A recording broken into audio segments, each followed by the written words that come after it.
So we're going to go in and have a look at our Scheltopusiks, which are European legless lizards. So it's a Russian name. So these guys are from the steppes in Eastern Europe and into Russia. We've got 4 of them. They're on just coming out of hibernation at the moment. What's this? This is end of April. So they came out of hibernation about maybe 3 weeks ago. So we're going to go in and have a check and see how they're doing. So they're slowly kind of waking up. They're back feeding about a week now. And these we leave actually out and open to the air, where when it drops, when the winter temperature drops here, it drops for them as well. So we've got a few of them here. So we've got, you can see there's 2 at the back.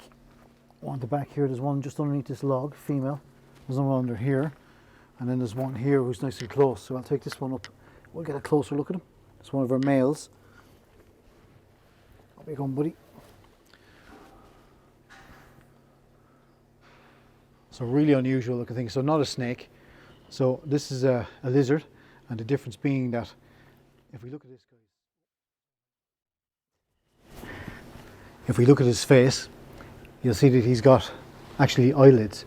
So our snakes don't. Our snakes don't blink. Our snakes have a fixed scale covering their eye. It's called a spectacle or a grill. In this case, these guys actually have eyelids, so that's how we know it's not a snake. If we look really, really close, it's almost impossible to see on the camera, but just here, where his backside starts, where his tail starts and his body ends, we've got little vestigial limbs, which are 2 little, like leftovers of legs, and they're connected back to a pelvic girdle here. So again, not like a snake.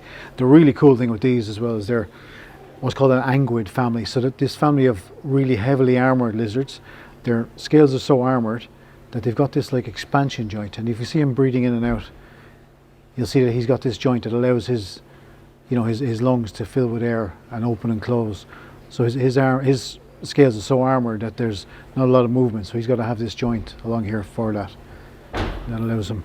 So this guy's actually in the middle of shedding. I'm just going to take that. This is chin shed. So he's literally just shed, and this is a little bit on his tail. Something we got to watch as well. We always got to make sure that they shed all of their scales.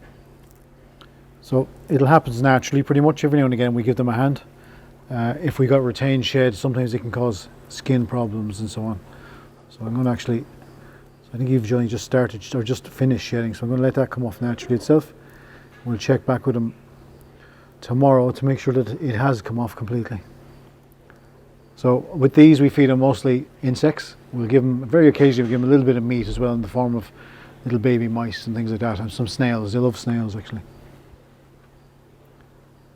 So we'll put him back down and we'll let him off. They're not the best of climbers, so that's why we're able to leave this open.